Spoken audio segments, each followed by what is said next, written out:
قال النبي صلى الله عليه وسلم اول صلاح هذه الامه اليقين والزهد في الدنيا او كما قال صدق الله العظيم وصدق رسوله النبي الكريم اللهم صل على محمد وعلى آل محمد كما صليت على إبراهيم وعلى آل إبراهيم إنك حميد مجيد اللهم بارك على محمد وعلى آل محمد كما باركت على إبراهيم وعلى آل إبراهيم إنك حميد مجيد. کبھی تو انسان پریشان ہوتا ہے کہ بیماری آ گئی، مال کی کمی آ گئی، اور کبھی کسی نے کوئی بات کہہ دی تو پریشانی کے مختلف اسباب ہیں. ان میں سے ایک سبب وہ ہے دنیا کی محبت، مال کی محبت بہت زیادہ دل میں پیدا ہو جائے. یہ تو نہیں ہے کہ مال کی محبت کسی کے دل میں نہیں ہے، کسی کے دل میں مال کی محبت زیادہ ہے، کسی کے دل میں کم ہے. یہ تو ایک فطری چیز ہے، مال کی طرف میلان. لیکن یہ بات ضرور ہمیں ماننی پڑے گی کہ مال کی جتنی محبت زیادہ ہوگی اتنی پریشانی بھی زیادہ. یہ بات اٹل ہے. یہ جتنی مال کی محبت زیادہ اتنی پریشانیاں زیادہ. اور ایک اور چیز ہے کہ جس سے انسان کو بڑی پریشانی ہوتی ہے، وہ یہ کہ لمبی لمبی امیدیں باندھنا کہ میرا یہ بھی منصوبہ ہے، میرا یہ بھی کام ہو جائے اور مجھے یہ چیز بھی مل جائے. لمبے لمبے منصوبے جو بناتا ہے وہ بھی کیا رہتا ہے؟ پریشان رہتا ہے. اس لیے آج ایک حدیث پاک سامنے آئی ہے حضرت عمر بن شعیب عن ابیہ عن جدہ کی سند سے. اس میں اس چیز کا بڑا ذکر کیا گیا ہے کہ اس امت کی صلاح اور اس امت کا فساد کن چیزوں سے ہوتا ہے. تو دو چیزیں ذکر کی ہیں، صلاح کی، اور دو چیزیں اس حدیث پاک میں ذکر کی ہیں، فساد. دو چیزوں سے یہ امت فلاح پائے گی اور دو چیزوں سے اس امت میں بگاڑ پیدا ہوگا. چنانچہ آپ علیہ الصلوۃ والسلام نے ارشاد فرمایا اول صلاح هذه الامہ، اس امت کی فرمایا پہلی جو صلاح ہے وہ ان دو چیزوں سے ہے، اور ان دو چیزوں سے ان کو نفع ہوا ہے. نمبر ایک الیقین، پہلی بات یہ ہے یقین. یقین مل جائے یہ بڑی چیز ہے. اللہ اکبر کبیرہ. شارحین حدیث نے اس کے تحت ایک عجیب بات لکھی ہے، بڑا مختصر سا کلام فرمایا لیکن بڑا جامع کلام فرمایا الیقین فی العقبہ، اس کا جو یقین ہو وہ آخرت کے بارے میں ہو. اب آپ خود بتائیں کہ جب یقین فی العقبہ ہوگا، آخرت کے بارے میں بندے کا یقین ہوگا، تو جس بندے کا جتنا آخرت پر یقین ہوگا وہ اس دنیا میں گناہ کرے گا، وہ اس دنیا میں فساد پیدا کرے گا، اس دنیا میں بگاڑ ہوگا؟ قطعاً نہیں ہوگا، کیونکہ اس کا تو مقصود ہی آخرت ہے. اصل بات یہ ہے کہ اس وقت جو خرابی ہمارے اندر پائی جاتی ہے اس کا سبب آگے حدیث پاک میں ہے. آپ اسی کی ضد لے لیں، آپ یقین کی بجائے آخرت سے غفلت اور آخرت کے بارے میں شکوک اور شبہات میں مبتلا ہونا، اس چیز نے فساد اور بگاڑ کو پیدا کر دیا ہے. میں حیران ہوتا ہوں کہ اس وقت ہمارے پاکستان میں جو سیاسی الیکشن ہوا ہے اور اس کے نتائج آ چکے ہیں اور ابھی وزراء منتخب ہونے ہیں، ہر طرف سے کوشش کی جا رہی ہے. ہر بندہ یہ چاہ رہا ہے کیا کہ مجھے یہ سیٹ مل جائے، مجھے کوئی نہ کوئی عہدہ مل جائے. اور ادھر ہم اپنی سابقہ تاریخ دیکھتے ہیں تو ہمارے جو بڑے مسلمان گزرے ہیں، جو اس امت کے قائدین تھے، حقیقی قائدین تھے اور حقیقی سردار تھے، ان کو زبردستی عہدہ دیا جاتا تھا پھر بھی قبول نہیں کرتے تھے. عجیب بات ہے. وجہ کیا ہے؟ وجہ یہ ہے ان کو ہر وقت یہ فکر رہتی تھی کہ یہ عہدے تو عارضی ہیں اور ادھر ہم سے گڑبڑ ہو گئی تو آخرت میں ہم سے پوچھو گی. ہم دنیا کی وجہ سے، دنیا کے مناصب یا دنیا کے عہدوں کی وجہ سے ہم اب اپنی آخرت کو کیوں خراب کریں؟ ان کے ذہن میں یہ ہوتا تھا. اور آج یہ ہے کہ کسی نہ کسی داؤ پیچ سے، کسی نہ کسی طریقے سے، کسی نہ کسی مکر و فریب سے ہم کیا حاصل کر لیں؟ مناصب حاصل کر لیں، عہدے حاصل کر لیں، چاہے ہمیں رشوت دینی پڑے، چاہے ہمیں مال خرچ کرنا پڑے، چاہے کچھ خرچ کرنا پڑے، ہمیں دنیا کے یہ عہدے اور مناصب حاصل ہو جائیں۔ آپ یہ دیکھیں کہ اس حدیث پاک نے جیسے قرآن کریم جامع ہے، اسی طرح اللہ کے نبی کی حدیث بھی جامع ہے اور ہر دور کے لیے ہے۔ اللہ کے رسول صلی اللہ علیہ وآلہ وسلم کے فرامین ہر حال میں منطبق ہو جاتے ہیں اور تمام حالات پر فٹ آ جاتے ہیں۔ ایسے ہی اللہ کے نبی صلی اللہ علیہ وآلہ وسلم نے یہ جملہ جو ارشاد فرمایا، یہ اگرچہ یقین کی اہمیت کو بیان کرنے کے لیے ہے، لیکن آپ یہ دیکھیں، مجھے تو نہیں لگتا کہ کسی بندے کو یقین حاصل ہو آخرت کا اور وہ دنیا کے ان جنجالوں میں پڑے۔ جتنا یقین مضبوط ہوگا اس کی توجہ دنیا کی بجائے آخرت کی طرف ہوگی۔ اور نبی کریم صلی اللہ علیہ وآلہ وسلم نے یہی بات ارشاد فرمائی، الیقین، ایک تو یقین ہے، یہ فی العقبہ آخرت کے بارے میں یقین ہے، فی العقبہ شارحین کا لفظ ہے۔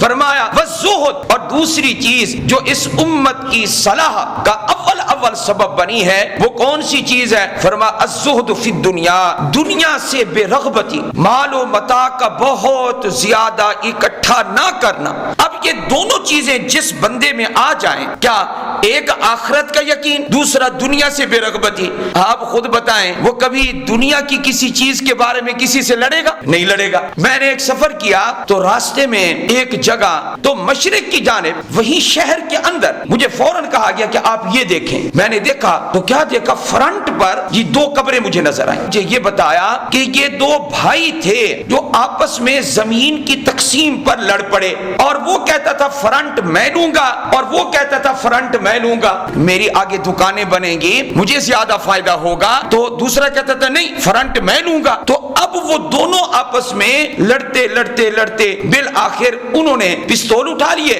اور ہر ایک نے دوسرے کو گولی ماری اور دونوں مر گئے۔ جب دونوں مر گئے اور ان کا باپ زندہ تھا تو باپ نے کہا کہ میرے ان بیٹوں کو قبرستان میں تم نے دفن نہیں کرنا، ان کو فرنٹ کے اوپر تم نے دفن کر دینا ہے۔ وہ قبریں وہ آگے آگے بنی، ہر آنے جانے والا اپنی آنکھوں سے وہ قبریں دیکھتا ہے، جیسے بازار سے آدمی گزرتا ہے، سڑک سے گزرتا ہے، روڈ سے گزرتا ہے، ایسی ہی وہ قبریں نظر آ رہی ہیں۔ باپ نے کہا ان دونوں کو یہاں دفن کرو اور ان کو کہو لے لو تم اپنا فرنٹ لے لو۔ تو یہ دو چیزیں جو اس امت کی صلاح ہیں وہ جب اندر سے نکل جاتی ہیں تو آدمی قسم کی خرابیوں میں مبتلا ہو جاتا ہے۔ نمبر ایک یہ آخرت کا یقین، نمبر دو زہد فی الدنیا۔ یہ دونوں چیزیں بڑی کام کی ہیں مسلمان کے لیے اور مومن کے لیے، بڑی کام کی چیزیں ہیں۔ یہاں کتنا باقی رہنا ہے کسی کو کوئی پتہ نہیں ہے۔ کل نفس ذائقۃ الموت، ہر جی نے موت کا ذائقہ چکھنا ہی چکھنا ہے۔ اور پھر فسادات، پھر دنگے، ادھر کی چیزیں ادھر کی چیزیں۔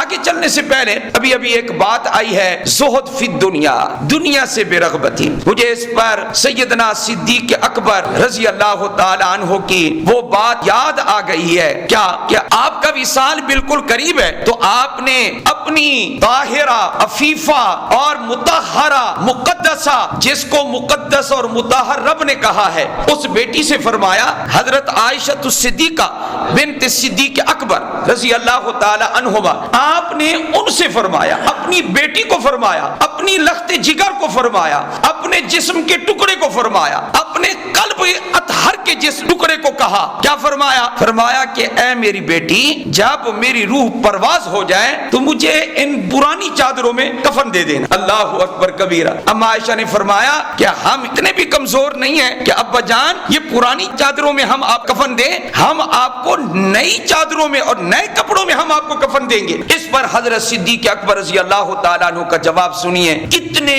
زاہد فی دنیا تھے، کتنے بے رغبت تھے دنیا سے۔ اللہ اکبر کبیرہ۔ حضرت نے فرمایا ہم سب کی روحانی ماں سے اور حبیبہ تو حبیب رسول اللہ صلی اللہ علیہ وسلم، رسول اکرم صلی اللہ علیہ وآلہ وسلم اللہ کے حبیب ہیں، اور اما عائشہ ہمارے پاک نبی کی حبیبہ ہے۔ ام المومنین فرماتی ہیں کہ میرے ابا نے یہ جواب ارشاد فرمایا، اے میری بیٹی یہ جو نیا لباس ہوتا ہے نا یہ زندہ لوگوں کے زیادہ لائق ہوتا ہے، اور میں تو اب دنیا سے جا رہا ہوں، مجھے بلا نئے لباس کی کیا ضرورت ہے۔ اللہ اکبر کبیرہ۔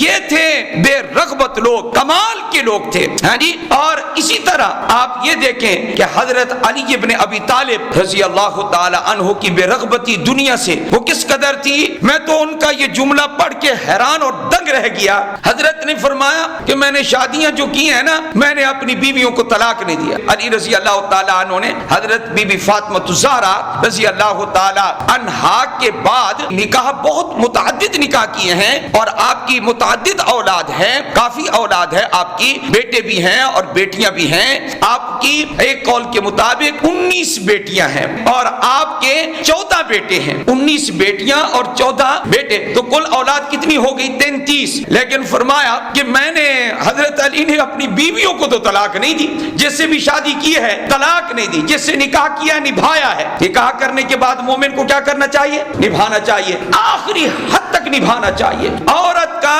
ایک قصور نہ ہو تو طلاق نہیں دینی چاہیے۔ عورت اگر بد چلن نہ ہو، باقی اس کو برداشت کرتے رہنا چاہیے، اور سینہ فراخ کر کے عورت کا نخرہ ہے یا عورت کی بد زبانی ہے یا کچھ ہے، اگر بندے میں برداشت ہے تو انشاءاللہ اس بندے کے درجات بڑھتے رہیں گے اللہ کے ہاں۔ اس کی بد زبانی کو برداشت کرتا رہے، لیکن اللہ جل جلالہ اس کے درجات کو بڑھا دیں۔ پاک نبی صلی اللہ علیہ وسلم کی ایک بڑی پیاری حدیث، مجھے کبھی کبھی اس حدیث پہ عجیب کیفیت طاری ہو جاتی ہے۔ آپ علیہ السلام نے فرمایا کسی مومن کے لیے مناسب نہیں ہے کہ کسی مومنہ سے بغض رکھے، خامد کے لیے مناسب نہیں ہے کہ وہ اپنی بیوی سے کیا رکھے، اور آگے جو بات ارشاد فرمائی وہ پیغمبر ہی کہہ سکتا ہے، میں اور آپ کی عقل وہاں تک نہیں پہنچ سکتی۔